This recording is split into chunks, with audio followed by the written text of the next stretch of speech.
Meus irmãos, boa noite para todos.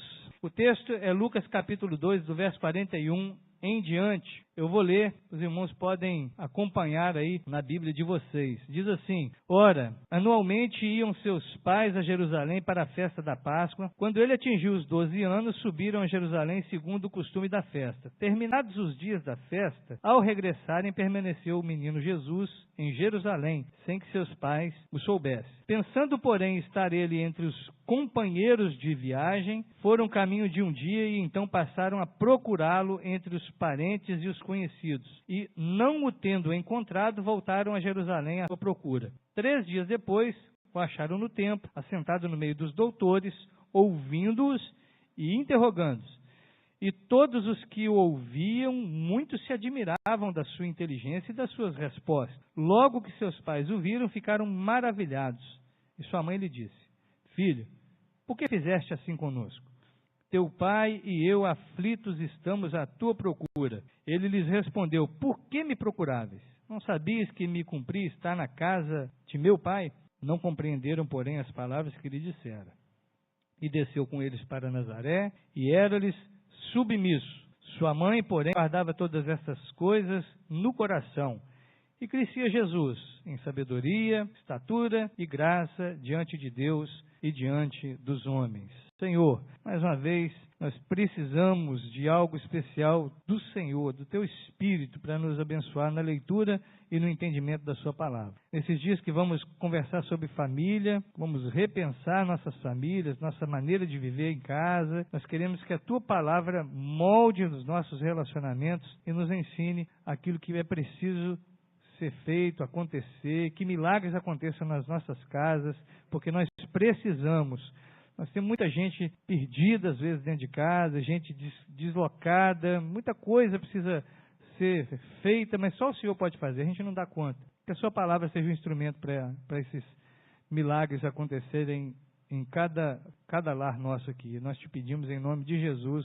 Amém. Vamos lá, vivendo em família, e hoje começando com uma família muito interessante, que é a família de Jesus. Como eu faço sempre aqui nas nossos encontros de quarta-feira, a gente dá um tempinho para você perceber alguma coisa ou citar alguma coisa que te chamou atenção nessa história. Uma história bem conhecida e que você também está com a Bíblia aberta, você pode voltar nela e falar assim: o que eu gostei desse verso aqui, ou não gostei disso aqui, que você sabe que você pode não gostar.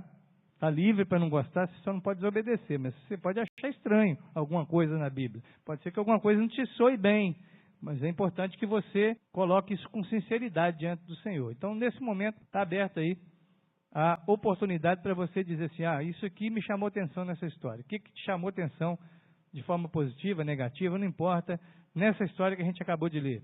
E depois eu faço as minhas considerações. Isso aí. Primeira parte do verso 51, Marcos está destacando o fato de que Jesus vai para Nazaré, volta, no caso, para Nazaré, com seus pais, e era submisso, mesmo sendo Jesus, Deus encarnado.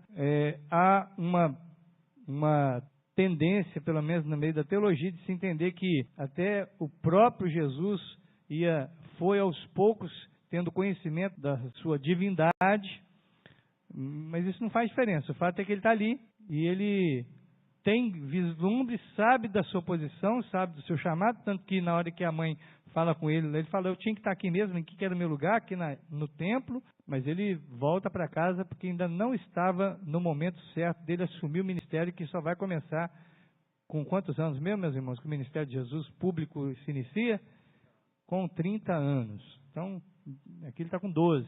Ele vai ficar 18 anos ainda aguardando o tempo certo para poder fazer o que Deus tinha designado para ele, para cumprir a sua missão. Mais alguém? Algum outro verso que você quer destacar aqui? Marília? 46 e 49. Pode falar.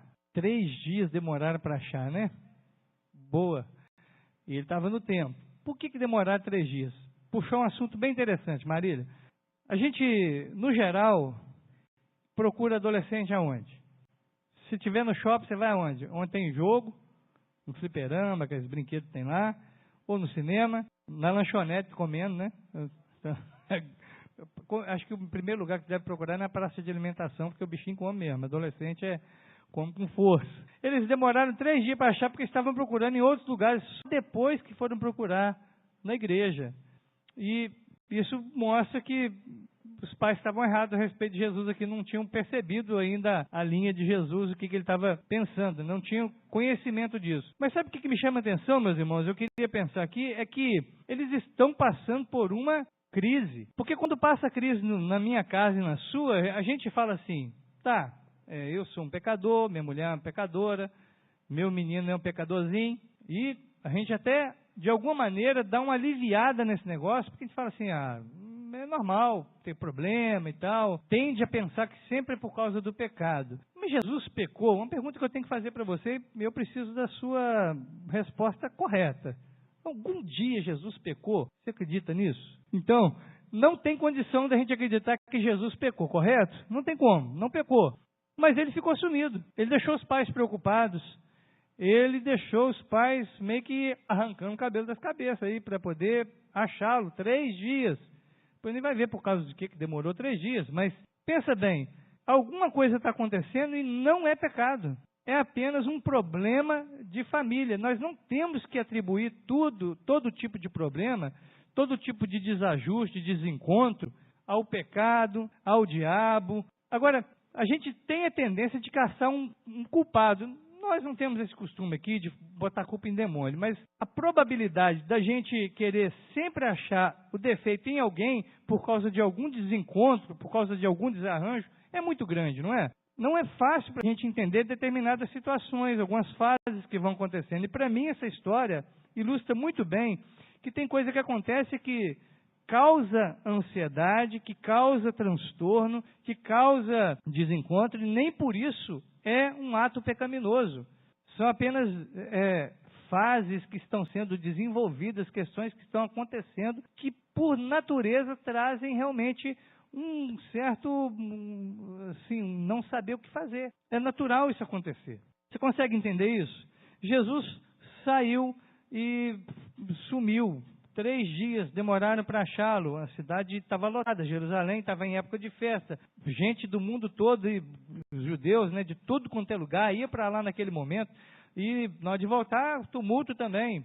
Os aeroportos estavam lotados, as rodoviárias cheias, né? Tudo lotado. Então, assim, misturou bastante. E eles demoraram 3 dias para poder encontrar Jesus, e isso não foi um ato pecaminoso. Eu queria que você colocasse na sua cabeça que nem todo problema que acontece na sua família, na minha família, tem que ser um pecado. Tem que ser fruto do pecado. Às vezes é só uma questão de ajuste que precisa acontecer. Nós estamos vendo Jesus crescer aqui, ele está desenvolvendo, ele está passando uma fase, principalmente no caso do judeu, quando atingia 12 anos, o menino, ele era iniciado na vida adulta, e ele ia, quando ele foi aqui conversar, ia para o templo, ia ouvir os doutores, ele conversava lá, no caso ele está conversando, ele está ouvindo e está também falando, mas era um ato comum, só que houve um ruído de comunicação, alguma coisa não ficou muito certa, que demorou-se 3 dias para poder acertar, e ninguém pecou. Maria não pecou, José não pecou, Jesus não pecou. Nós não precisamos colocar a culpa nem no diabo, nem nas pessoas, por causa de alguns eventos que trazem desconforto dentro da nossa casa. Eu acho que fica muito mais leve quando a gente olha para a Bíblia e para de sempre querer achar um culpado para o negócio. Às vezes ninguém é culpado, foi só um problema de comunicação. Que ficou muito claro aqui que houve, e que demonstra que existiam algumas coisas aqui que estavam bem tranquilas na criação ali de Jesus. Porque eles demoram um dia inteiro para poder dar falta dele. Por que isso? Porque existia uma liberdade para ele, até onde ele podia ir. Depois ele não podia, dali para frente ele tinha que estar em casa. Não apareceu para jantar, peraí, agora já está faltando. Vamos buscar. E vamos procurar. E a Bíblia diz que procuraram entre os amigos, os conhecidos, os parentes. E foram procurando, até que chegaram no templo e ele estava lá no templo. A primeira coisa que eu queria que você gravasse é isso. Nem toda dificuldade que você encontra na sua casa, enquanto nós estamos vivendo em família, tem que ser problema, pecado, carece da gente ficar nervoso demais, brigar um com o outro, discutir, fazer estardalhaço, tempestade em copo d'água. Muitas coisas são apenas questões de comunicação, falhas de comunicação talvez, ou apenas diferenças de etapas que estão sendo ajustadas, que precisam ser observadas com o devido respeito. Não tem necessidade de brigar ou de ficar perturbado demais com isso. É natural que algumas coisas aconteçam. Viver em família é isso. Nós vamos percebendo essas coisas, vamos vendo as crianças crescendo na igreja. É natural que traga algum tipo de desencontro ali, porque elas estão numa marcha, elas estão num tipo de aceleração que é bem diferente da nossa. O mundo da criança, o mundo do adolescente, o mundo do jovem é diferente do adulto. Ele ainda não consegue perceber tudo. Então, essas coisas precisam ser tratadas com jeito, do jeito certo. Vamos pensar aqui como que Jesus estava se preparando para... Eu já disse para você que o rapaz, quando completava 12 anos, ele ia para Jerusalém, ia se iniciar lá no mundo adulto, lá, e mostrar o conhecimento da Bíblia, ia no templo e tal. Era uma viagem fascinante. Pensa comigo aqui, os dias que estavam antecedendo ali a ida a Jerusalém. Qual que deveria ser a preocupação de Jesus? Jesus, lembra que ele é um adolescente de 12 anos.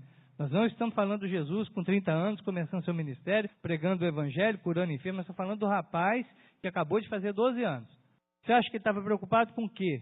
Me ajuda aí. Quando a gente fica com uma expectativa para fazer uma viagem, você pensa no quê? Será que vai dar certo? Existiu alguma manifestação para atrapalhar a viagem? O adolescente, ele está pensando na festa, no encontro, no que vai acontecer em si de fato. Ele está preocupado com isso. E o pai? O que ele está preocupado com o quê? Vamos pensar o pai de Jesus, José, a mãe de Jesus, Maria. Está preocupado com o que nessa viagem? O que você faria, você que é pai, que é mãe? Você ia pensar em quê? Segurança, preocupado com a segurança, o que mais? Preservado de alguma coisa, comida, gasto. Porque viajar com adolescente é um gasto bem maior. Não é verdade? O bicho compra 3. E com o pé nas costas, de tranquilidade. Sem problema. A preocupação é diferente. Os dois estão indo para o mesmo lugar, para a mesma situação, para o mesmo encontro, mas são preocupações diferentes.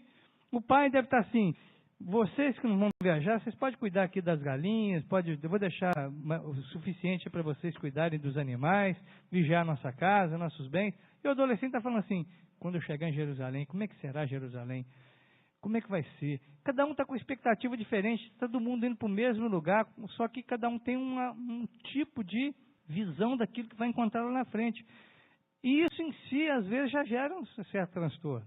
Eu já vi viagens, eu vi vídeos, né, de gente viajando, família grande viajando naquelas vans, aqueles carros de 7 lugares, e tem um monte de filho ali, os pais, e cada um está preocupado com uma coisa. Um está preocupado com a direção, manter a segurança ali, viajar e tal, prestar atenção numa coisa na outra. A mulher está preocupada porque não fiz a unha direito e que não sei o que e tal. O outro está querendo mexer no som, porque ele quer trocar, porque aquela música que está rodando tá chato. E já tem o outro que já nem queria escutar a música, que já queria fazer outra coisa qualquer. Todos dentro do mesmo carro podem ter pensamentos diferentes, isso pode causar conflito. E por isso tem que ser um problema, uma briga, uma guerra. A gente não tem que instaurar a Terceira Guerra Mundial por causa desse tipo de coisa. Está entendendo, meus irmãos? Olha só, vamos observar o texto que você vai ver que o negócio é bem interessante. Deixaram Jesus para trás, não foi por querer, não foi por desleixo, foi apenas porque estava dentro de um limite de espaço que ele tinha, mas uma coisa que me chama a atenção, que essa família que fazia, está no verso 41. Vamos ler todos juntos o verso 41. Ora, anualmente iam seus pais. Uma coisa boa para se viver em família é um compromisso religioso, constante, verdadeiro. Tem uma coisa legal para a gente viver em família, que vale a pena, um princípio que vale a pena a gente adotar é regularidade no nosso compromisso com Deus, com a igreja dele. Uma viagem para Jerusalém não era um pulinho aqui, numa igreja qualquer aqui de Vila Velha, era uma viagem grande, por isso que era uma vez por ano. Eles tinham outras festas também, mas eles zelavam, apesar de ser uma família de poucas condições financeiras, segundo os estudiosos, eles faziam questão de, pelo menos uma vez por ano, eles cumprirem aquele objetivo. Sabe o que é triste? Sabe o que é estranho? É que porque nós temos a facilidade que temos aqui, nem sempre nós zelamos pelos nossos compromissos. Nós ficamos escolhendo o culto que a gente quer ir, o pastor que a gente quer ouvir, o dia. Pensa que não, mas nós estamos passando uma mensagem muito clara para os filhos da gente, diferente daquelas que eles passaram para Jesus, é que o nosso compromisso religioso ele é relativo. Porque é um negócio interessante. Só me responde uma coisa, na sua cabeça, não fala alto e nem cutuque ninguém para não ficar ninguém envergonhado. Você chega todo dia atrasado no seu trabalho? Você que tem que pegar o ônibus, você perde o ônibus? Não tem nada demais. Pode acontecer, mas você vive perdendo o ônibus e tal, sei o quê. E quando você está vindo para a casa do Senhor, para a igreja, para o encontro com os irmãos, para a comunhão dos santos, como que você faz? Qual que é a sua dedicação nesse sentido? Quanto de dedicação existe nisso, nesse encontro, nessa atividade, nesse compromisso religioso? Não adianta a gente querer falar, não sou religioso. Todo crente é religioso. Todo ser humano é religioso. Ele só vai pender para um lado ou para o outro, mas ele vai ser religioso, ele vai adorar alguma coisa. Se não for Deus, vai ser alguma coisa que ele vai colocar no lugar de Deus. Qual que é o nível de comprometimento? Parece que para ir para a igreja a gente pode chegar a qualquer hora. Mas se for para a festa e tiver concorrência, vai cantar lá o cantor na praia aí, e é o que você gosta, que você curte e tal. Você chega bem antes para você poder ficar lá na frente, na turma do Espera Acústico. Não tem a turma ali, fica ali debaixo do palco, o cara canta, quando ele saliva já pega na gente assim. É a turma do Espera Acústico. Mas para essas coisas a gente dá valor, mas parece que a família de Jesus valorizava mais compromisso religioso, também compromisso religioso dele. Você está ensinando para o seu filho, para a sua filha, para quem vive perto de você, quando você vem aqui, adorar a Deus junto com os irmãos é um negócio importante. E que chegar no horário é uma questão até de respeito com quem está vindo também, porque é bom estar unido os irmãos. Por isso que você não deixa para segundo plano, você não faz de qualquer maneira, você não deixa para fazer de qualquer jeito. Tem uma regularidade, anualmente, iam seus pais a Jerusalém para a festa da Páscoa, que eu acho legal demais essa ideia da família de Jesus ser uma família que leva a sério o seu compromisso religioso. Se você não tem compromisso religioso, aí você não tem que fazer nada, mas se você tem, se você assumiu, o mínimo que eu e você podemos fazer é isso, é levar esse negócio a sério, fazer isso bem feito, fazer bacana. Ao invés de ficar fazendo assim, empurrando com a barriga, de qualquer jeito, de qualquer maneira, a gente tem que levar esses negócios mais a sério. E eu creio que nós podemos melhorar nessas questões também. Podemos aprender aqui. Além disso, outra coisa interessante que está nesse verso aqui é que a festa da Páscoa não era apenas uma festa religiosa, mas era também uma festa civil. Eles comemoravam o que na Páscoa, meus irmãos? Só para ver se você está acordado aí, se você está ligado. O que era a Páscoa? Coelhinho, né? Coelhinho de chocolate. Libertação do Egito. O povo hebreu foi libertado do Egito. Era uma festa que eles comemoravam uma libertação, uma independência. Eram escravos, agora não são escravos mais. Então eles comemoravam todo ano isso. A gente também faz isso aqui no Brasil, não faz? Quando que é aqui no Brasil? 7 de setembro. Eu nem sei se a gente devia comemorar nada não, mas seria isso. Mas é uma questão da questão social da coisa, de não ser apenas uma festa religiosa, mas uma festa que tinha implicações com o momento da vida, da história do país, no caso da nação deles ali, que já vivia sobre outros domínios, já tinha passado pelo domínio de um monte de outros imperadores, reis, mas que nesse momento, mesmo assim, eles estavam comemorando, lembrando e fazendo isso, ou estavam relembrando um ato cívico, uma libertação religiosa e ao mesmo tempo civil, que Deus fez no povo dele, e se encontravam para isso.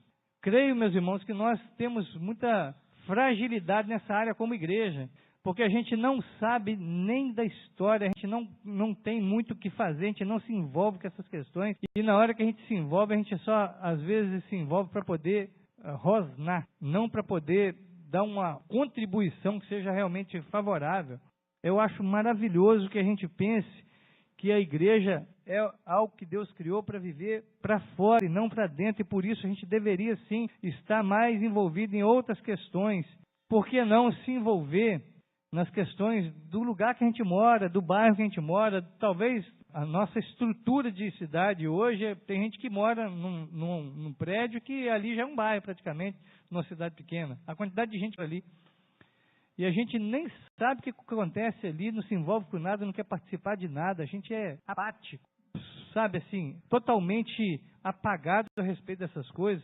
Temos desculpas, claro que temos, muitas, sempre teremos, para chegar atrasado, para não levar a igreja a sério. Tem um monte de desculpa. O fato é você achar que cola, se isso cola com Deus. Comigo, beleza, eu faço tinindo para você porque eu tenho um olho cego e um ouvido surdo, que é só para esse tipo de desculpa. Mas eu pergunto é se cola com Deus, se Deus cai nessa conversa. O que mais podemos aprender aqui? Outra coisa que você e eu podemos aprender com essa história, com essa família. A família de Jesus nos ensina não somente sermos religiosos de uma maneira correta. Não tem nada demais ser religioso, a gente tem medo dessa palavra, né? Parece que ela é meio que palavrão para alguns. Todo ser humano é. Eles eram comprometidos também com a questão social ali, e eles tinham amizades, porque quando Jesus some, eles vão procurar Jesus aonde? Vamos dar uma olhada no texto aí? Verso 44, vamos ler todos juntos? Pensando, porém, foram caminho de um dia e então passaram a procurá-lo entre os parentes e os conhecidos. Primeiro, companheiros de viagem, depois, os parentes e conhecidos. Era o pessoal que se relacionava, que vivia com os outros, cheirava gente.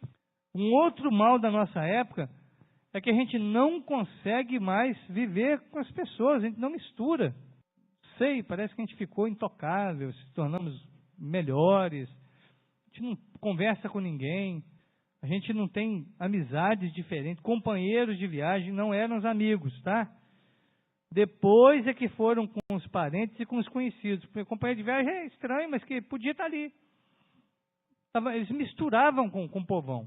A igreja, no geral, ela assume uma postura muito de defesa, de ficar encolhida, não mistura com ninguém, não vai em lugar nenhum, ninguém conhece a gente, não sabe onde a gente está. Eu não estou falando só da questão geográfica, não, que isso em si já é um problema, sério. O pessoal, no geral, que eu vou conhecendo por aqui, eles conhecem, não essa igreja, eles conhecem qual igreja que eles conhecem? O circo. O circo já foi embora há muito tempo, só ficou os palhaços, eu sou um, né? O circo já foi, gente. Eles não conhecem a igreja. Por que não conhece? Porque a gente não vai, a gente não mistura. A gente não se apresenta, a gente tem vergonha, a gente faz pouco caso. Sei lá o que acontece, nós estamos falhando e precisamos melhorar nessa questão. Precisamos ter conhecidos, precisamos misturar com os parentes. Eu fico pensando até com questão de parente mesmo. Como é que a gente vai dar atenção para um parente? Como daríamos atenção para um parente? Já que nós, quando encontramos com eles, nós queremos ser o mais diferente deles possível. Cortamos a onda logo, vocês vêm com a conversa, vocês vêm com a piada que não é muito agradável, mas a gente já, não vou nem ouvir porque eu sou crente. Não é o seu caso. Alguns crentes que eu conheço lá do Afeganistão, que a gente bate um papo aí de vez em quando, que eles fazem isso, tá? Mas tem gente da nossa família que tem medo da gente. Tem medo. Porque a gente é um bicho tão sinistro, tão estranho, tão acolhido, tão acuado. A gente fica tão de lado que as pessoas falam assim, não, conversar com você é chato. Na verdade, eles não falam isso, mas vocês pensam. Crente é um bicho chato, enjoado. Não pode contar uma piada para eles que eles já estão fazendo careta. A gente não consegue ter essa abertura para estar no meio das pessoas. Qual o problema de estar perto dos outros? Não pega, não é doença.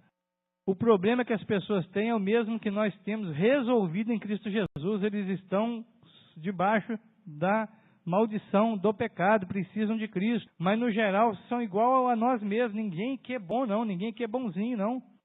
Eles não encontraram. Verso 45, voltaram à procura, chegaram em Jerusalém e acharam ele lá 3 dias. Por hoje, eu quero que você leve para casa essas questões. Pensa comigo aqui.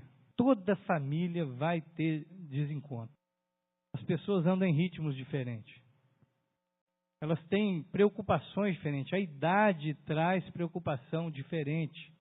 A mudança de fase de cada um de nós, a experiência que vamos adquirindo, os testes que nós mesmos vamos fazendo com a vida, faz com que a gente escolha umas coisas e outras, mas tem gente para trás de nós que ainda não fez. E por isso, ele ainda quer experimentar algumas coisas, ele tem que passar por aquilo. Você consegue entender isso, meus irmãos? Sim ou não? Não é pecado falar sim nem não. Devia ser pecado deixar ele num vácuo, né? Eu falo sim ou não? Não é também não, tá? Mas, você está entendendo? O fato de que existe, essas coisas vão acontecer. Nós não precisamos fazer o escarcéu em cima desses negócios, não. E pode entender que às vezes é só uma fase, um jeito. O pessoal que está aí na rede de casais já deve ter visto isso muito, que muitas das discussões, né, que começam no relacionamento, você vai ver, é uma bobeira. Era só uma questão de comunicação que ficou ali meio embaçada. Um falou uma coisa, o outro entendeu outra, mas ninguém estava querendo ofender ninguém, né? A não ser a gente não está muito armado. pensamos que tudo tem que ser coisa do diabo, sempre tem que achar um culpado, se me desagrada alguém está errado. Talvez não. O desagrado que eu sou, o sofrimento meu, às vezes é só uma coisa que eu preciso passar mesmo. Eu fico imaginando José, Maria, casal escolhido por Deus, com as experiências que eles tiveram, vozes de Deus na alma, visitação de anjo, uma gestação sobrenatural, mesmo assim, tiveram que passar pela ansiedade de não saber onde estava o filho por 3 dias. Coisa que eu não quero para ninguém aqui. Mas eles passaram. E a gente não quer passar aflição nenhuma. E o que eles fizeram? Uma vez eu falava sobre isso e alguém levantou e falou assim: pastor, será que José e Maria não foram assim muito fracos na fé? Não foram frios, né? Relapsos na fé, que eles não deviam ter ficado orando? Oração move montanha, resolve tudo. O meu irmão, minha irmã, presta atenção, olha aqui para mim.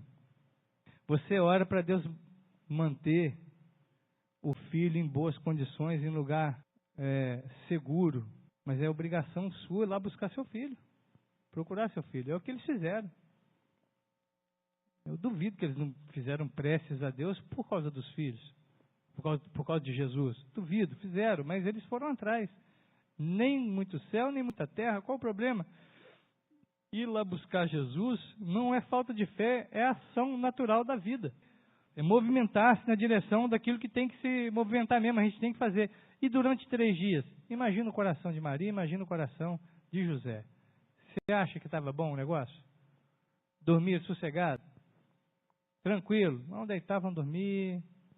Se a gente achar Jesus bem, se não achar, amém. Você acha que foi assim? Claro que não. Mas a família nos dá essas grandes emoções, oportunidade para esse tipo de emoção. A gente acha que emoção boa é só aquela de descer na montanha-russa, ou agora com aqueles óculos de realidade virtual, né? Aumentada. Quem já experimentou aquele negócio? É bom, não é? Quem não foi ainda, que no dia que for, me chama que eu quero ver, eu quero te filmar. Só para ver sua reação. Aquele negócio era louco demais. Eu fui num grupo que estava 7 cadeiras juntas, assim, e o cara falava com assim: ô barbudo, solta a cadeira. Não solta não. Solta a cadeira, rapaz. Eu não vou soltar não, solta não adiantava. Eu estava passando um medão danado. Claro que não. A família é um lugar que nos proporciona, e viver em família é um lugar de viver grandes emoções, muitas alegrias, coisas boas. José e Maria tiveram grandes alegrias com Jesus. Algumas eles não entenderam, nem tudo você tem que entender. O texto deixa isso muito claro. Eles não compreenderam. Jesus falou: estava aqui, eu tinha que estar aqui mesmo, meu lugar era aqui. E ela olhou para aquilo e falou assim: não entendo. Mas vamos seguir em frente, porque o mais importante é que eu já te achei. Vamos embora, vamos tocar o barco. Jesus foi submisso, desceu com eles para Jerusalém, e a Bíblia fala que por causa desse ambiente ser tão saudável, Jesus crescia em sabedoria, estatura e graça diante de Deus e diante dos homens.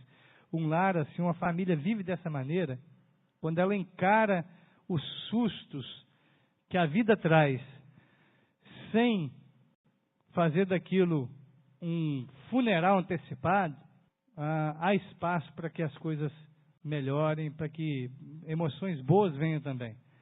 Viver em família é isso, gente. É viver emoções e mais emoções, e algumas boas, algumas ruins. É o filho bater a cabeça. É bom, né? Ver a criança aprender a chutar uma bola, não é? O meu ainda não sabe nem andar, então está longe disso aí.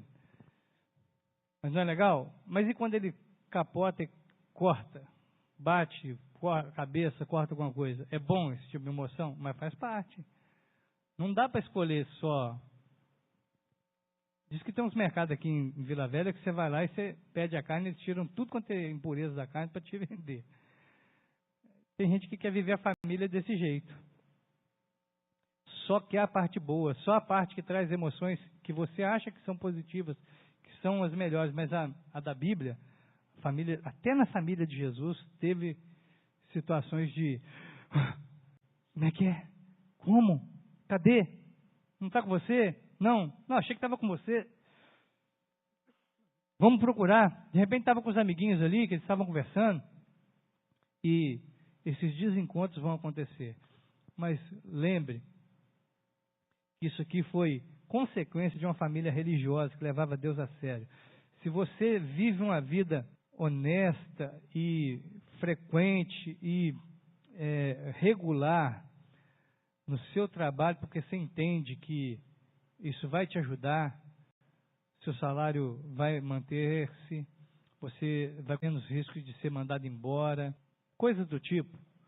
Por que para Deus, para as coisas que Deus te dá, porque estou querendo sacralizar esse espaço aqui não, porque longe de mim fazer um negócio desse, eu não acredito nisso. Mas eu acredito que é muito sagrado as nossas reuniões. Por que na hora de levar a sério as reuniões, a gente não trata com a mesma seriedade? Eu quero encerrar, e depois nós vamos continuar pensando nesse texto, outras questões aqui sobre comunicação, sobre outras questões. Mas eu quero encerrar aqui lembrando o seguinte: aquilo que a gente teme, a gente dá mais valor. A gente toma mais cuidado com aquilo que a gente teme. Eu tinha, graças a Deus não tem mais, a fama, eu já tive a fama de ser muito estourado, né? Muito nervoso e tal, muito ansioso. Na época eu não usava a palavra ansioso não, era nervoso mesmo, né? E aí, às vezes eu queria manifestar esse tipo de sensação, né? Personalidade forte em casa com a minha mãe. Meu pai era viajante, ficava sozinho com a minha mãe, filho único até então. Até os 11 anos eu fui filho único. E aí minha mãe nunca deixou. Minha mãe, 1,5 m, mas, sabe, assim, 1,5 m concentrado, de nervosismo também. A Havaiana naquela época era um negócio bem útil, era bem mais do que para pisar. E eu lembro que de algumas falas, além das chineladas e outras coisas que já rolaram, que foram muito boas, tapa na boca quando eu gritei com ela, foi 2 vezes só, a terceira eu não quis mais, não sei porquê, doeu. O cérebro ficar gangorrando, falei, não vale a pena não. Se for para gritar, grito de longe agora, de perto, eu não grito mais não. Mas uma das coisas que a minha mãe fazia, eu estava trabalhando, e eu lembro que chegava em casa nervoso, né? Manifestava lá brabeza, nervosismo, falta de controle, de domínio próprio. Nem crente eu era. Então, domínio próprio eu não ia ter, mas falta de equilíbrio mesmo, e ficava nervoso. Ela fala assim, por que você está falando assim comigo? Não é porque eu estou nervoso, que a vida... Ela falou assim, você faz isso com o seu patrão? Aí eu já dava uma murchada. Você faz isso com aquela menina que você está paquerando? Você faz esse tipo de atitude perto dela? Aí eu murchava mais um pouquinho ainda. Eu que sou sua mãe, você quer passar em cima? Mas não vai rolar mesmo. E eu tinha que abaixar a cabeça e falar, realmente ela está com razão, porque ela é muito mais importante do que meu serviço e do que a paquerinha que eu tenho. Aquilo que a gente teme, que a gente valoriza, a gente respeita e a gente aceita ser consertado por ele. Então, nossa conversa aqui nessa noite, meus irmãos, é para isso, é só para te chamar a atenção, para você repensar e ver se você está levando a sério mesmo esse negócio de ser crente. Eles iam anualmente ao templo. Nós temos o privilégio de poder, pelo menos 2 vezes na semana, a gente está aqui. A gente não tem que fazer uma viagem longa, a gente não tem que pedir favor para ninguém, para tomar conta das coisas da gente. A gente só tem que vir. Só isso. Só tem que vir. Chega aqui, está tudo organizado, tem gente para poder abrir, para acender, para refrescar a gente, tem tudo. Até para falar na sua cabeça por 1 hora quase. Tem gente para isso. Será que não vale a pena a gente levar esse negócio mais a sério? Qual é o exemplo que a gente está dando para aqueles que estão ao nosso redor? Eu queria que você pensasse nessas coisas e que Deus te ajudasse, e me ajudasse a levar mais a sério o compromisso com Ele, que é um compromisso espiritual invisível, mas que só dá para ser percebido nas coisas visíveis. É aqui que eu manifesto meu compromisso com Ele. Da boca para fora, Tiago já falou muito claro que quem fica falando que tem fé, mas não tem obra, é mentiroso. Tem uma fé morta. A gente mostra nos nossos comprometimentos, no nosso engajamento com as coisas, com as pessoas, com quem a gente vive. Uma família que misturava, não tinha problema de misturar, de ter amigos, de ter companheiros de viagem, de trocar ideia, que não vivia só no seu mundinho, não. Que não vivia só para si, que não era enclausulado e que mesmo sendo a família que foi, passou por aflições. Então eu termino dizendo, vamos passar por aflições na família também. Não é só uma questão de fé. Jesus falou para os seus discípulos, no mundo vocês vão ter aflições, tem de bom ânimo que eu venci o mundo. Mas como família, nós vamos ter aflição. E se você não quiser viver em família, porque eu não quero ter aflição, não quero viver em família, você vai ter aflição de não viver em família, que é outra coisa ruim também. Mas eu não espero isso para ninguém. Vamos olhar para as nossas casas, para aqueles que estão perto da gente, e vamos tentar entender eles. Domingo eu termino falando para você como que a gente pode, como que a gente aprende aqui nesse texto a ajustar os passos para uma caminhada saudável. Vamos orar, vamos encerrar. Senhor Deus, nós te pedimos mais uma vez a sua graça e a sua misericórdia sobre nós. Nós queremos olhar e nesses 9 encontros que vamos ter nesse mês de maio, sempre pensando sobre família, que o Senhor abra o entendimento da gente, para a gente olhar melhor para a nossa casa, para a nossa família de sangue, para a nossa família da fé, e para a gente, motivado e incentivado e realmente tocado pela sua palavra, a gente assuma posturas melhores, mais justas, mais corretas, que se adequam à sua palavra. Se a gente já está assim, obrigado, meu Deus. Quem já está afinado com a sua palavra nesse sentido, que o Senhor dê a graça de permanecer, de perseverar, de não desanimar por causa dos eventos da vida.